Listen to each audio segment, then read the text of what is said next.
Hello, we're here at Old Trafford. This is Football's Going Home. We're back after a bit of time away, and today we're dissecting Manchester United's 4-0 thrashing by Crystal Palace. Now look, the first thing we need to talk about, and the writing is on the wall for Erik ten Hag, it's time to leave Manchester United. Now look, I've in favour of the Dutchman for a massive time. Even recently on some of these videos we talked about, I think you need to give him a chance, but it's just that defeat at Crystal Palace last night summed up everything that is wrong with Manchester United. Miscommunication between players and management. The players clearly don't believe or care enough about what you're trying to do there. And, you know, Erik ten Hag's tactical plans, what are they? What on earth are they, man? Like, what do we see and think, yeah, that's what he's trying to do there? Now, look, I've made a few notes. It's not been easy for him, especially this season. So many injuries for Erik ten Hag to deal with. But you know, injuries, you can only use that excuse so many times and kind of look to say, right, this is why. And if injuries take you from being a team that's, you know, what last season, finishing third, to then being eighth with 3 games remaining, you know, surely that's not good enough from you either, the fact that injuries can cause that much of a change. Now, it was the 14th defensive combination with Johnny Evans and Casemiro, probably one that, you know, Erik ten Hag, if you told him that would be his defence 2 seasons in, towards the end of his 2nd season in charge, you'd sit there and laugh at it. But I truly believe that, you know, it's probably easier for Manchester United to look to sack Erik ten Hag in the summer and bring in a new manager than try and fix the problems that he's currently having at the club as well. Now, United at this stage of season, 13 Premier League defeats, 54 points, 3 games remaining. Man United's lowest points total in the Premier League is 60 points. That was 2021. And, you know, the next games aren't easy. Arsenal, Newcastle, Brighton. The way we're playing, I expect us not to pick up any points in that. So a lowest point total is what's on the cards in Premier League history for Manchester United. And if that's the case, then I don't know what ten Hag's argument is to stay. You know, there's a very fine line that you've got to tread between kind of confidence and a bit of arrogance, which you need if you're going to be Manchester United manager and you're even going to be involved in professional sport. And then there's that line between confidence and delusion. And Erik ten Hag, I think, has slipped into this deluded category now, whereby, you know, he says things and you just think, either take ownership or kind of just say, look, the players aren't good enough anymore, and pin the blame on the players. Don't do one or the other. Don't sit there and tell United fans that watch games week in, week out, that have been coming to the stadium behind me year after year after year. Don't sit there and tell me that, you know, this team is playing the most entertaining football in the league. Don't tell me that these players are good and we'd be higher if we didn't have injuries. We don't want to hear that. And as much as I feel sorry for Ten Hag, I think he will be a top manager. I just don't think it's going to work out for Manchester United. And I can actually see a similar situation happening to what happened with Louis van Gaal, the last Dutchman that was in charge of Manchester United. He got sacked, and it was United had a rubbish season domestically. They got to the FA Cup final. They beat Crystal Palace coincidentally in the FA Cup final, and then he was sacked immediately afterwards. And that's almost what I think is happening with Erik ten Hag. Who do you bring in? We talked about that before. Thomas Tuchel's and Dean Zidane. They're probably the obviously most likely candidates to be linked with the role. I think Tuchel's probably an ever-increasing choice here by the Old Trafford in the Oz Chiefs now as well. But as much as I wish it had worked out for Erik ten Hag, I just think it's in a position where it's not going to. I think for both parties, for him, his career, and Manchester United and their future, a fresh start is needed. Now, Casemiro then. Never have I ever seen a player fall from the heights so quickly with what this Brazilian midfield has done. Now, look, when he came to United last season, I raved about him. I thought, you know, up there with Rodri, up there with Declan Rice, one of the best defensive midfielders, not only in the Premier League, but also in Europe. But you see against Crystal Palace last night, he looked like he had the tactical awareness of a youth player that's coming in to make his debut. And he had the legs of my granddad. I don't know what he was playing at. I know he's playing out of position. I get that. But at the end of the day, you know, going from defensive midfielder to centre-back position is something that a lot of players have to do, especially in times of injury crisis.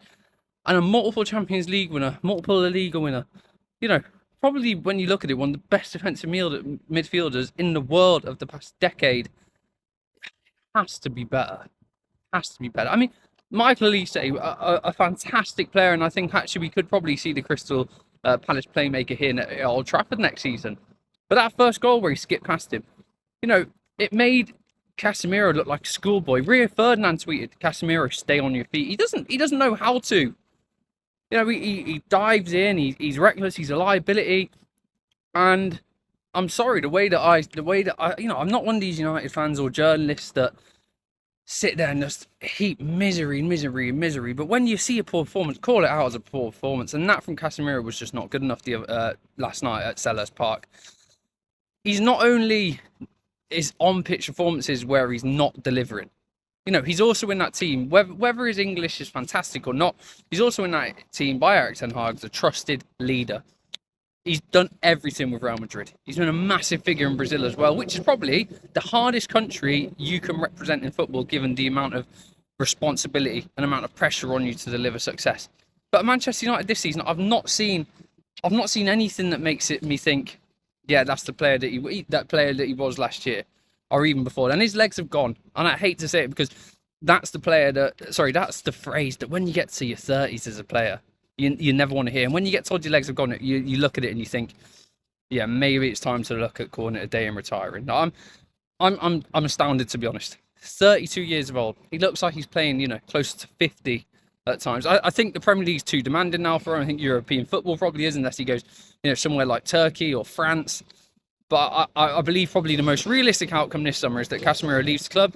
He goes and joins a club in maybe Saudi Arabia, where there's a lot of money there, or even goes back to Brazil, which is something similar to what Thiago Silva's doing, the Chelsea centre-back as well.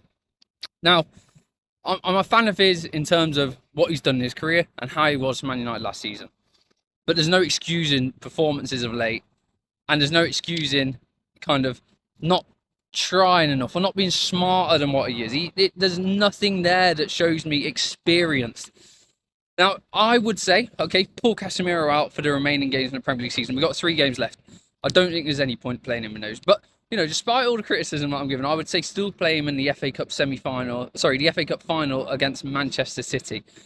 He's a cup player. He scored in the Carabao Cup final last season. He's been to many cup finals and delivered success for Real Madrid there.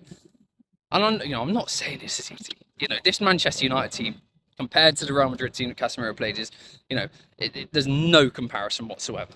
But he's got the experience. And I just think in the cup final, you know, we say that anything can happen, and it can. And, you know, he could turn around and play his best game ever in a Manchester United shirt before he then leaves in the summer. But right now, you know, don't play Casemiro in the Premier League again. He can't hack it. It's as plain as simple as that. And it's sorry to say. Now, I thought we'd just come and take a seat while we talk about kind of one of the final things and the points from that Crystal Palace game. Now, look, these players at Manchester United know that they can get Erik ten Hag sacked, and they've given up on Erik ten Hag. It's plain simple to see. Now, I don't care if you say, you know, you've got 60 injuries, or even if your whole senior team is injured. Manchester United have enough in their ranks to do better than what they did at Crystal Palace last night. And I say that. And when you actually look at it, you know, Casemiro, Champions League winner, massive experience international. Johnny Evans, FA Cup winner, Premier League winner, massively experienced international. Andre Onana, Champions League finalist, massively experienced international. The list goes on and on and on and on and on. And yet they turned up and it looked like it was a League One team, you know, making a special cup appearance against a Premier League side. And that's the way it felt. And there's players in this team, specific players, that have been there under manager after manager after manager after manager, and they're still there, and another manager's now going to get sacked, most likely because of their performance. Now, it echoes similar feelings to how things ended under Jose Mourinho, how things ended under Ole Gunnar Solskjaer. And when you look at it, there's always a game whereby you think, right, that's probably the game where it's going to end. And I think if we look back, I think for Solskjaer it was a 4-0 defeat or something like that at Watford. For Jose Mourinho, it was a defeat away at Anfield against Liverpool, his final game in charge. And I don't think this is going to be Ten Hag's final game in charge, because I think to sack a manager with 3 Premier League games, a cup final left, is just nonsense. I think Spurs looked to do it a couple of years ago when Jose Mourinho got them to a cup final and Ryan Mason was put in charge. That's not going to happen. It would just be too chaotic for Manchester United to make such a decision. But I do think that you look at it, and Crystal Palace especially could be the game whereby the likes of Sir Jim Ratcliffe, Ineos owner, you know, the Glazers, they probably have a discussion. They think, yeah, that could be the game where 4-0 against Crystal Palace, Man United's heaviest defeat of the season, getting done a double by Crystal Palace. And no disrespect to Palace, they played brilliant last night, but they shouldn't be, no Man United team should be losing 4-0 to Crystal Palace. I don't care what you say. I'm sorry, that's just the way it is. And the players, they just, there's so many players in this Manchester United team whereby they don't know what their future is. It looks like they're going to be sold, a lot of them. But it's not anymore a case of just, okay, I've got to kind of, improve to see out on my contract at the end of the season. To get the remaining years on my contract to keep getting paid. It's not longer a case of that. It's now a case of, actually, I've just got to outlast Erik ten Hag. And that's only going to be a month the way things are looking. So many of the players have given up. They don't seem to, either there's a problem with Ten Hag's tactical plan, which I think, you can probably make adjustments to. Or the main problem is that the players just don't listen and don't care enough to try and do what he's asking them to do. So I think it's very, very clear. I think you look at the performances, you look at kind of the disparity between the coaching team and the players and the reports that you hear coming out about unhappiness. And I just think that it's, the players know they have control. They have control of Erik ten Hag's future. And watch what happens. Ten Hag gets sacked because of these players. A new manager come in, will start really well, and then the same history will repeat itself unless something major changes. Thank you so much for watching here on Football's Going Home. We're going to be back posting a lot more regularly. I promise you that. We've got a summer of Euros, the end of the season still to come with Man United, and we'll be back shortly. Thanks for watching. Let me know what you want to see next time in the comments below.